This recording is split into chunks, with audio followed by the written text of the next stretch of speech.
కార్యదర్శిని సభాధ్యక్షులుగా వేదికపైకి ఆహ్వానిస్తున్నాం.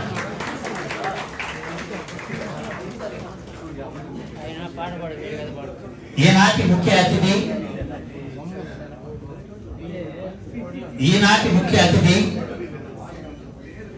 డాక్టర్ సుద్దాల అశోక తేజ్ గారు, ప్రముఖ సినీ కవి, గేయ రచయిత, సభకు పరిచయం చేయాల్సిన అవసరం లేని వ్యక్తి శ్రీ సుద్దాల అశోక తేజ్ గారిని సగౌరవంగా వేదిక మీదికి మీ కరతాళ ధనుల మధ్య ఆహ్వానిస్తున్నాం. కరతాళ ధనుల మధ్య సుద్దాల అశోక తేజ్ గారిని వేదికపైకి ఆహ్వానిస్తున్నాం.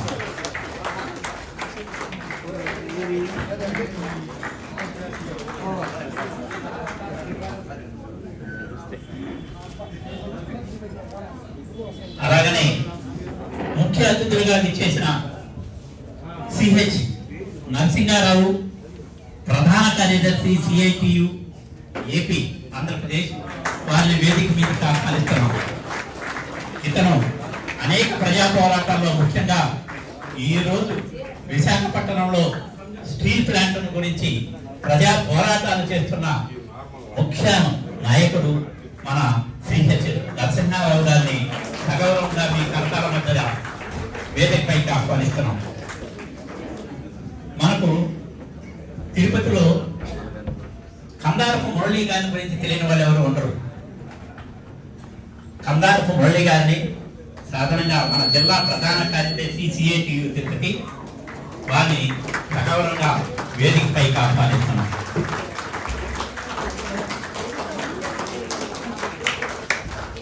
కార్యక్రమం మనం 5 గంటలకి అనుకున్నాము, అయినా సుమారు 1 గంట ఆలస్యమైంది ఇప్పటికి. అలాగనే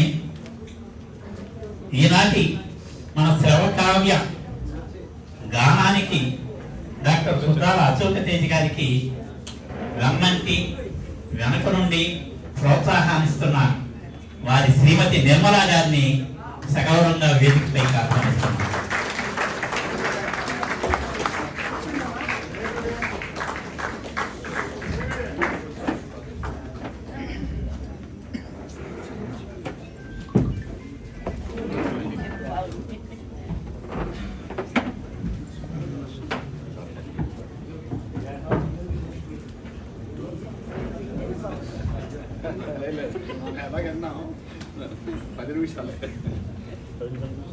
సభాధ్యక్షుడు మల్లారపు నాగార్జున గారి స్వాగతోపన్యాసంతో కార్యక్రమం మొదలవుతుంది.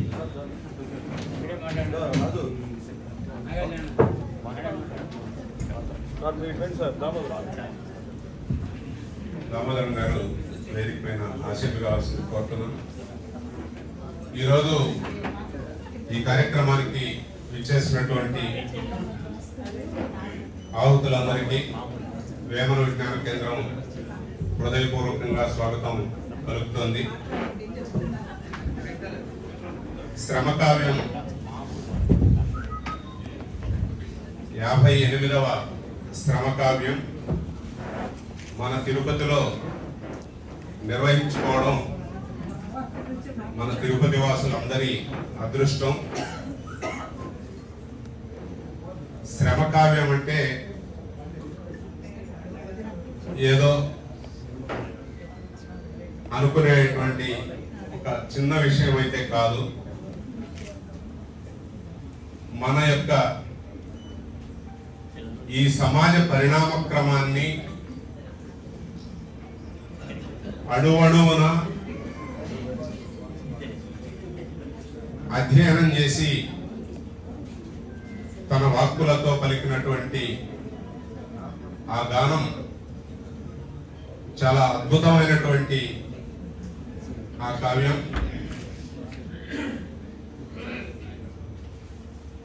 అసలు ఈ సమాజంలో ఉన్నటువంటి సమస్త కార్యాలకి శ్రమ యొక్క గొప్పతనాన్ని, శ్రమ యొక్క మూలాన్ని జోడించి చెప్పినటువంటి కావ్యం చాలా అద్భుతమైనటువంటి ఈ కావ్యం. ఇటువంటి కార్యక్రమాన్ని వేమన విజ్ఞాన కేంద్రంలో నిర్వహించుకోవడానికి మేము గత సంవత్సరంగా ప్రయత్నం చేస్తున్నాం. సార్కి మధ్యలో ఇక్కడ కార్యక్రమం ఫిక్స్ చేసి కూడా కొంత అనారోగ్య సమస్యల వల్ల ఆ కార్యక్రమాన్ని వాయిదా వేసుకున్నప్పటికీ తిరిగి ఇక్కడ నిర్వహించాలి. ఇక్కడ ఉన్నటువంటి మేధావులతో పాటు ప్రధానంగా ఉద్యోగ కార్మిక వర్గాల్లో ఉన్నటువంటి వారందరికీ కూడా ఈ యొక్క చైతన్యాన్ని నింపాలి, ఆ కార్యక్రమాన్ని మీరు తప్పకుండా నిర్వహించాలి అని చెప్పి మేము కోరిన వెంటనే మా యొక్క విన్నపాన్ని సిఐటియు రాష్ట్ర ప్రధాన కార్యదర్శి సిహెచ్ నరసింహారావు గారి ద్వారా ఈరోజు ఈ కార్యక్రమం నిర్వహించుకోవడానికి చాలా ఆనందపడుతున్నాం. ఈ కార్యక్రమానికి ఇచ్చేసినటువంటి మీకు అందరికీ కూడా హృదయపూర్వకంగా ధన్యవాదాలు మరొకసారి తెలియజేస్తూ ఈ కార్యక్రమాన్ని ఉద్దేశించి సిఐటియు రాష్ట్ర ప్రధాన కార్యదర్శి సిహెచ్ నరసింహారావు గారిని మాట్లాడవలసింది కోరుతున్నాను.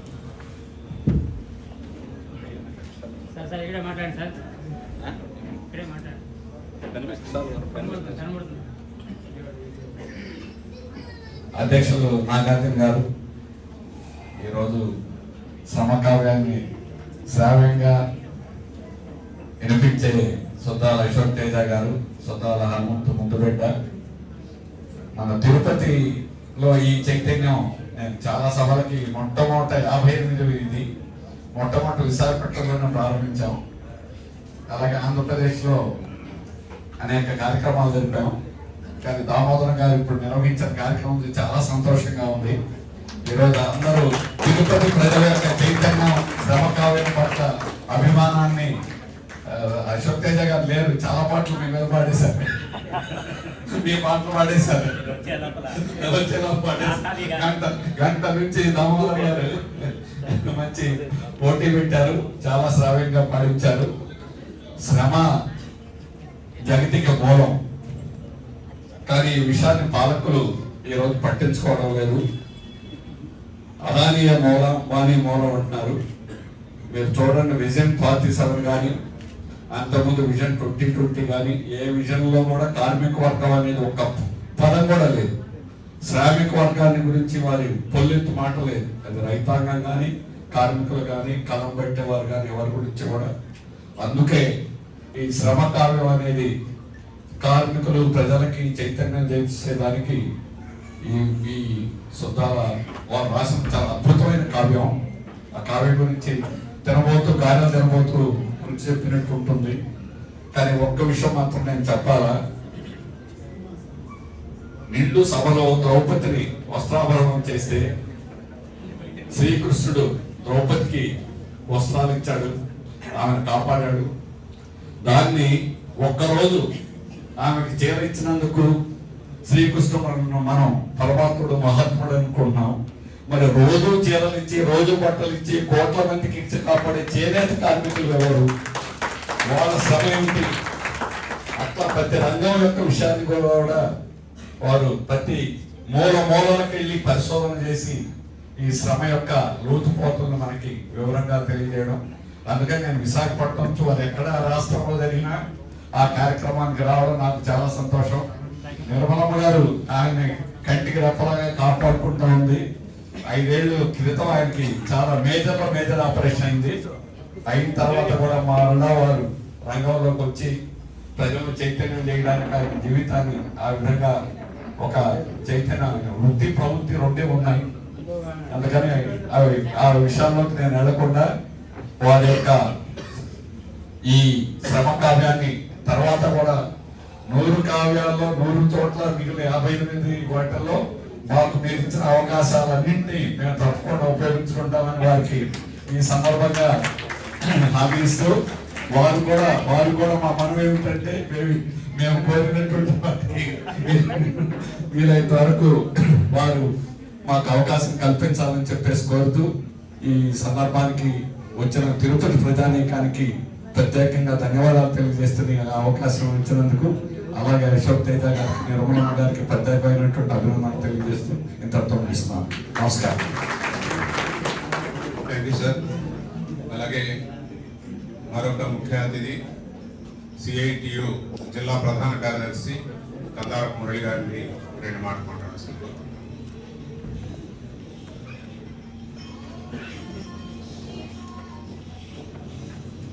సభాధ్యక్షులు నాగార్జున గారు, ఈ వేదిక మీద ఉన్నటువంటి సుద్దాల అశోక్ తేజ గారు, నిర్మలమ్మ గారు, ఇతర పెద్దలు అందరికీ నేను ముందుగా నమస్కారం తెలియజేస్తున్నాను.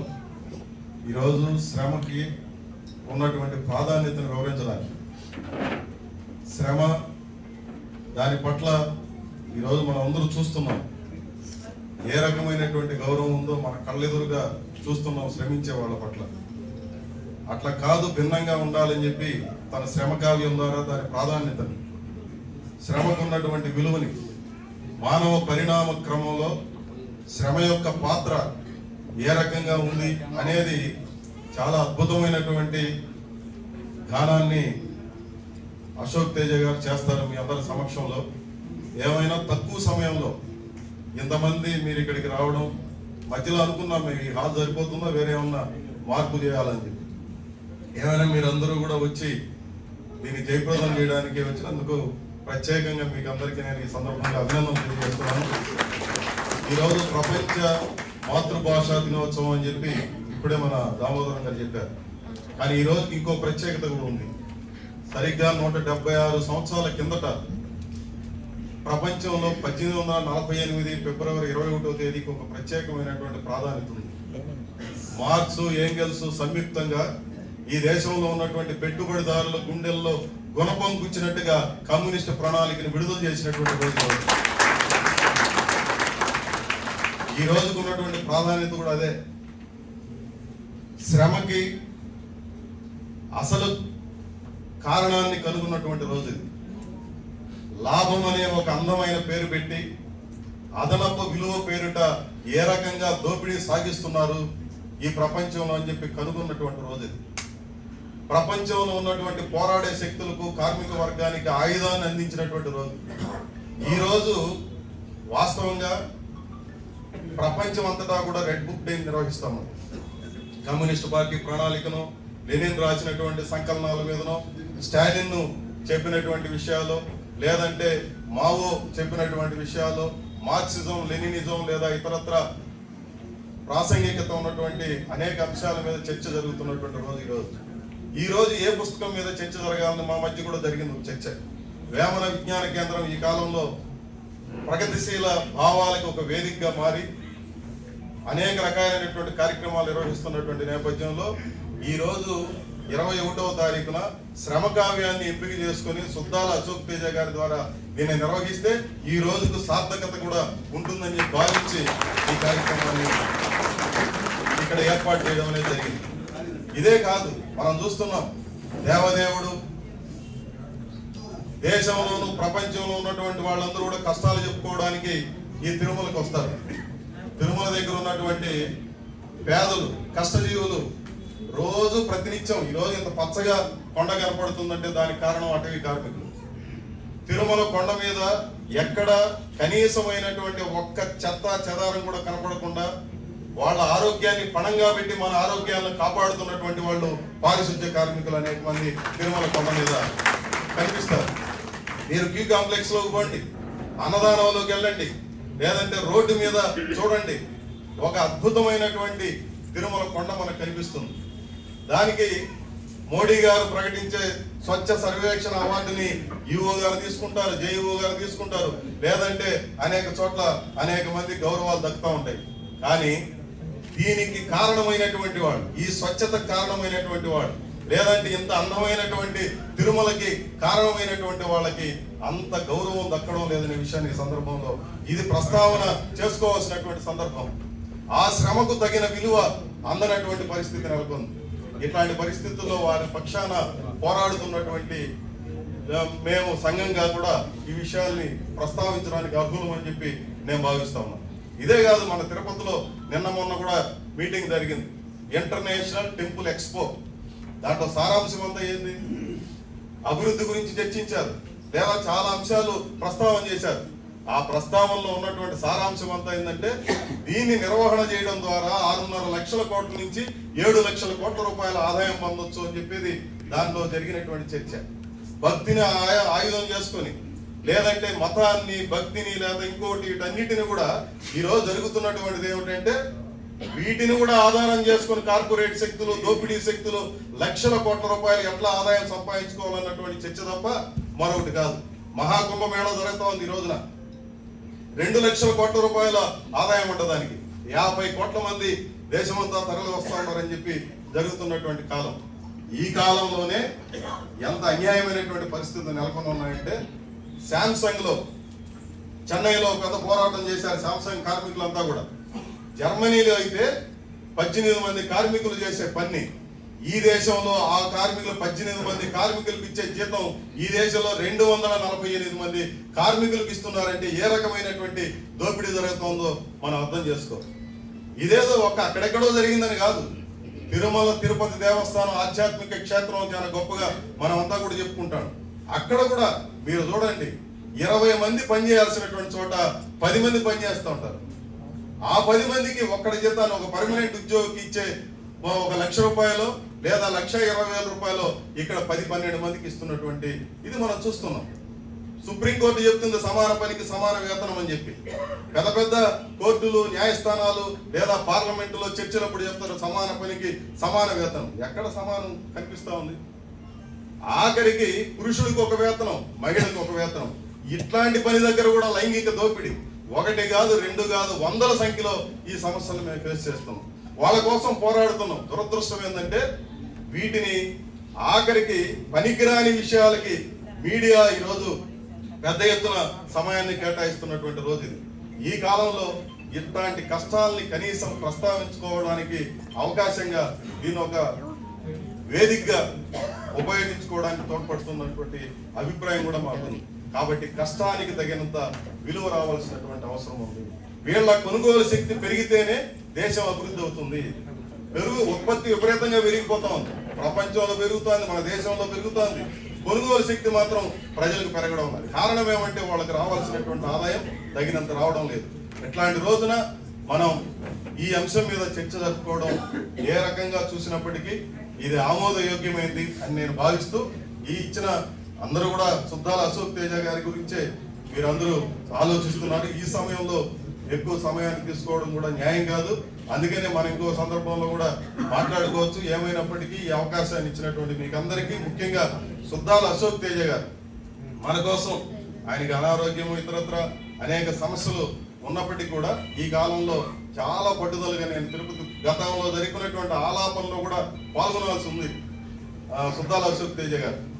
అప్పుడు కూడా వాయిదా పడింది. నేను చాలా రోజుల నుంచి అడుగుతున్నాను సుద్దాల గారిని, మీరు వస్తే బాగుంటుందని చెప్పి. చాలా ఆనందంతో ఆయన అంగీకరించారు. వారికి, వారి శ్రీమతి గారికి నేను మరొకసారి మీ అందరి తరఫున ధన్యవాదాలు తెలియజేస్తున్నాను. మన అందరం ఎదురు చూసేటువంటి ముఖ్య అతిథి పెద్దలు సుద్దాల అశోక్ తేజ్ గారి గురించి పరిచయం చేయవలసిందిగా మొదట దామోదరం గారిని రిక్వెస్ట్ చేస్తున్నాను.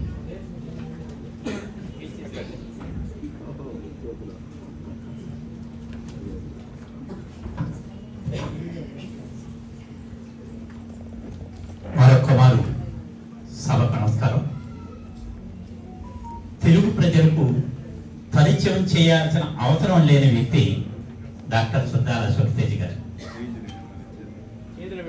అయితే సభాధర్మం కనుక మనము ఆయన గురించి కొన్ని మాటలు తెలుసుకుందాం. తెలుగు సినిమా పాటకు జనం భాషను అద్దిన పాటగాడు సుద్దాల అశోక్ తేజ్ గారు. అలాగనే పాట నా జెండా, కవిత్వం నా అజెండా అనేది అతని జీవన ప్రయాణం. తన పాటల్లో, మాటల్లో మానవీయ కోణం, అభ్యుదయ భావాల పరిమళం, పల్లె పదాల సుయోగం వెదతలి శ్రమజీవుల శ్రమకు విలువ కట్టే మనిషి మన సుద్దాల అశోక్ తేజ్ గారు. ఈయన పాట మనిషిని పసివాణి చేస్తుంది, పడుచువాణి చేస్తుంది. తన రచనల్లో కొత్తదనం ఇవ్వాలనే తపనతో తపస్సు చేసేవాడు.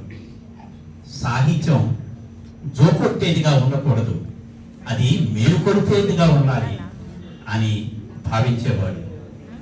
ఇతని తండ్రి గుర్రం హనుమంత గారు నైజాం ప్రభుత్వ పోకడలను ఎండగట్టి నిరంకుశ పాలనను ఎదరించి అప్పటికప్పుడు ప్రజలను కార్యోన్ముఖం చేయడానికి కవితలల్లి పాడి జనాలను ఉత్తేజపరిచాడు.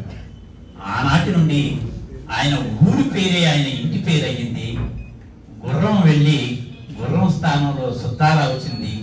ఆ సుద్దాలే అతని శుద్ధమైన జన్మస్థానం. అది సుద్దా అశోక్ తేజ గారు. అందువల్లనే 1960 మే 16వ తారీఖున జన్మించిన గుర్రం అశోక్ తేజ తండ్రి వారసత్వంతో సుద్దాల అశోక్ తేజ గారు అయ్యారు. తరువాత ఉపాధ్యాయ వృత్తితో ప్రారంభించి జీవిత భాగస్వామిగా కరుణగారితో జీవితం మొదలుపెట్టారు. అనతి కాలంలోనే సినిమా పరిశ్రమలో గౌరవప్రదమైన గేయ రచయితగా గుర్తింపు పొందాడు. తెలుగు సినిమాకు 3000 పైగా పాటలు రాశారు. మరో 2500 పైగా జానపద పాటలకు జీవం పోశాడు. నమస్తే అన్న చిత్రం ద్వారా సినిమా ప్రపంచానికి పరిచయం అయ్యాడు. విప్లవ గీతాలతో మొదలెట్టిన తరువాత అన్ని రసాలు ఒలికించాడు.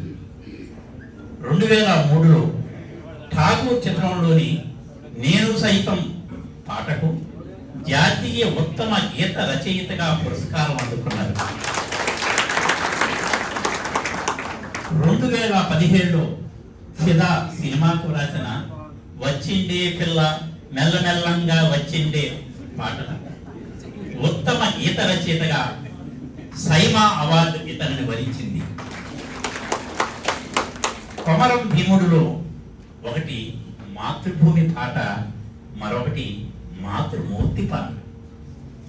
తన పాటల ద్వారా దేశభక్తి, ఆనందం, ప్రేమ, బాధ ఇలా మనిషి తాలూకు అన్ని ఎమోషన్స్ ని ఆవిష్కరించాడు. ఇతని ప్రసిద్ధమైన పాటలు ఎన్నని చెప్పేది, ఏమని చెప్పేది, ఎంత చెప్పేది, ఇవి తరగనివి. మళ్ళీ మళ్ళీ చదవాలనిపించేది సాహిత్యం, మళ్ళీ చూడాలనిపించేది సౌందర్యం, మళ్ళీ వినాలనిపించేది సంగీతం. అందుకే ఇతని పాటల్లోని సాహిత్య సంగీతాలు మనం మళ్ళీ వినేటట్టుగా చేస్తాయి. అది అతని పాటల్లో ఉన్న గొప్పతనం. జీవితం సాఫీగా సాగితే అది జీవితం ఎట్లా అవుతుంది? అందుకనే తనకు ఆరోగ్యం బాగాలేకపోతే లివర్ ట్రాన్స్ప్లాంటేషన్ చేయవలసి వచ్చినప్పుడు కుమారుడు జ్వాలా చైతన్య, అశోక్ తేజ, కుమార్తె స్వప్న ముందుకొచ్చినా కూడా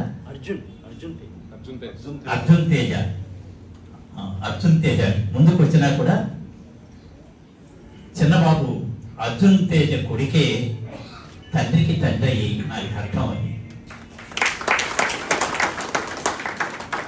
ముందు తెలిపిన అవార్డులే కాకుండా మహాత్మా జ్యోతి ఫూలే అవార్డు, సినారే సాహిత్య పురస్కారం, తెలుగు అధికార భాషా పురస్కారం, ఆత్రేయ మనస్విని అవార్డు, వంశీ అంతర్జాతీయ అవార్డు, భరతముని అవార్డు, గురిజాడ విశిష్ట పురస్కారం, ఎన్టీఆర్ తెలుగు ఆత్మగౌరవ పురస్కారం, బిఎన్ సాహితీ పురస్కారం, హైదరాబాద్ సినీ పోయట్ అవార్డు, కొమరం భీమ్ జాతీయ అవార్డు మొదలగు అనేక అవార్డులు, పురస్కారాలు ఇతని ప్రతిభకు పట్టం కట్టే.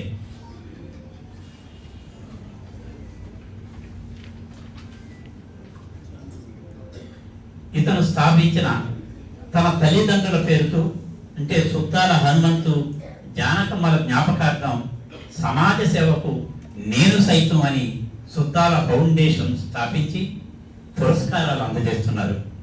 B Narasingarao, Gaddar, doctor Teejan Bai, professor N Rugi Ratigongu, Goreti Venkanna, R Narayanamurthy, Andesri, Rajeshwari, Vangapandu Prasad మొదలగు వారికి పురస్కారాలు తమ ఫౌండేషన్ ద్వారా అందించి సహృదయం చాటుకున్నారు మన అశోక్. అలాగనే ఇతను రచించిన రచనలు కొన్ని శృతి